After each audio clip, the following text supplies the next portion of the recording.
dikenalnya nama salah satu karakter di web series yang kemarin booming ya, Mas Bian itu. Tapi nanti Biannya ini agak berbeda ya. Kalau Bian yang ini Bulan Imunisasi Anak Nasional, jadi singkatan. Mungkin kalau yang Mas Bian itu kan sudah menghibur ibu-ibu ya. Kalau yang ini Biannya menyehatkan anak-anak Indonesia. Ya. Jadi kenapa harus ada bulan imunisasi anak nasional? Memang ada yang melatar belakangi, yaitu salah satunya terjadi wabah yang biasanya orang tahu kan istilahnya wabah atau KLB, kejadian luar biasa yang terjadi selama era pandemi. Jadi khususnya di tahun 2021 dan 2022 sudah tercatat beberapa kasus wabah campak dan rubella. Jadi ada 132 kasus konfirm positif rubella di seluruh Indonesia dan juga ada 267 kasus konfirm rubella yang terjadi di beberapa provinsi termasuk Jawa Timur. Sehingga untuk mengatasi kondisi KLB yang terjadi saat ini harus diberikan imunisasi tambahan yang terlewat maupun imunisasi tambahan yang saat ini harus didapat oleh balita melalui program Bulan Imunisasi Anak Nasional.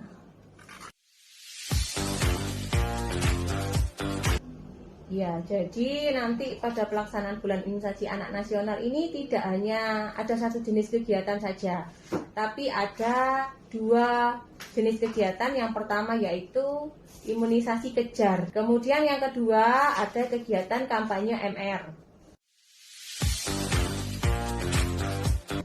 Jadi kejar ini adalah kita memberikan imunisasi kepada anak usia 12 bulan, sampai maksimal 59 bulan yang sudah terlewat. Jadi seharusnya anak itu kan dikatakan sudah mendapatkan imunisasi rutin lengkap ya Mbak Farah, itu sebelum usia 24 bulan. Harusnya sudah mendapatkan 1 dosis hepatitis 0, 1 dosis BCG, 4 dosis polio tetes, 1 dosis polio suntik atau IPV, kemudian 4 dosis DPT HB/HIV dan 2 dosis campak rubella. Nah, ketika ada balita yang tidak lengkap riwayat imunisasinya, kita berikan pada kegiatan kejar. Jadi memberikan imunisasi yang dia belum dapat apa, kita berikan. Kampanye MR ini yaitu pemberian imunisasi campak rubella. Jadi MR ini adalah measles rubella atau campak rubella. Sudah sering kita dengar ya. Kalau dulu kan campak itu hanya ada vaksin jenis tunggal, campak gitu aja. Kalau sekarang ada campak rubella. Jadi satu jenis vaksin atau dalam satu kemasan sudah mengandung campak dan rubella. Nanti kita berikan kepada balita usia 9 bulan sampai maksimal 59 bulan semuanya tanpa memandang status imunisasi sebelumnya. Jadi misal ada balita yang belum lengkap imunisasinya ataupun yang sudah lengkap, tetap kita berikan 1 dosis tambahan campak rubella. Kalau di Kepulauan Jawa kemudian Bali itu kita baru terlaksana di bulan Agustus mendatang. Jadi insya Allah mulai 1 Agustus 2022 Mbak Farah kita mulai melaksanakan kegiatan dia.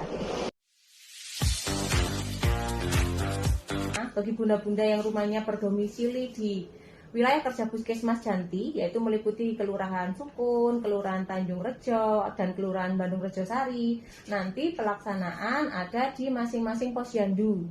Jadi bisa memudahkan ibu-ibu untuk mengakses kegiatan pelayanan imunisasi pada Bian ini nanti. Jadi nggak perlu jauh-jauh.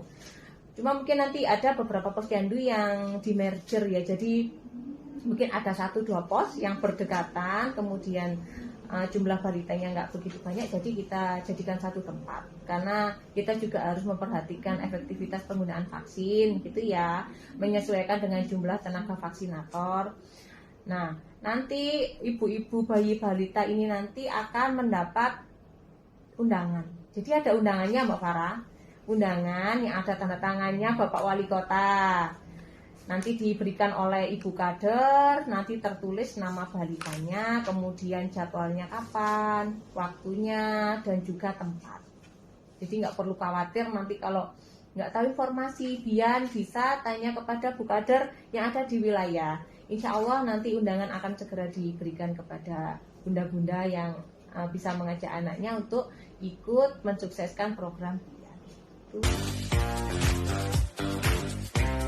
Efek yang nanti ada atau ditimbulkan setelah pemberian imunisasi itu kebanyakan sama seperti efek pada imunisasi rutin sebelumnya pada usia bayi. Jadi kalau diberikan campak rubella ya nanti efeknya mungkin bisa timbul demam. Tapi kalau untuk campak rubella memang persentase terjadinya demam lebih rendah dibandingkan vaksin yang lain seperti DPT. Kalau DPT biasanya memang lebih berpotensi menimbulkan demam setelah suntikan. Seperti itu. Kemudian mungkin bisa ada terjadi ruam-ruam di sekujur tubuh anak pasca pemberian imunisasi, ada memang, tapi itu persentasenya kecil sekali, jarang terjadi. Kemudian yang pasti nyeri di bekas suntikan, karena memang kan suntikan ini mesti ada efek nyerinya setelah kita mendapatkan, sama seperti kalau mungkin bunda-bunda yang habis imunisasi COVID kemarin ya, jadi habis vaksinasi kan ada efeknya nyeri, sama bayi juga merasakan seperti itu, efek nyeri atau sedikit bengkak di bekas suntikannya. Tidak apa-apa, itu efek ringan atau wajar yang terjadi setelah pemberian imunisasi, sehingga bunda-bunda nggak perlu khawatir. Nanti setiap petugas akan memberikan edukasi kepada panjenengan bahwa nanti bila terjadi efek ringan atau kipi ringan, kejadian ikutan pasca imunisasi ya istilahnya. Jadi kalau ada kipi ringan pasca setelah diberikan suntikan, tidak apa-apa. Nanti kalau memang bengkak ya dikompres saja. Atau bila terjadi nanti anaknya panas, diberikan penurun panas sesuai dengan dosis, sehingga tidak perlu khawatir gitu.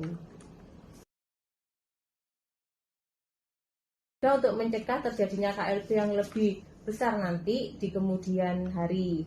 Nah, kalau sudah diberikan imunisasi pada bulan imunisasi anak nasional, kita harapkan kekebalan atau antibodi yang didapatkan oleh balita bisa lebih baik dan bisa maksimal. Karena nanti di suatu populasi, kalau semakin banyak anak yang imunisasinya lengkap, itu bisa prosentase untuk mencegah terjadinya KLB lebih besar. Sehingga kalau ada yang di sekitar kita mungkin terpapar campak atau rubella atau PD3I, penyakit yang dapat dicegah dengan imunisasi yang lain, itu ada di sekitar kita, anak lebih punya antibodi maksimal untuk mencegah penularan seperti itu.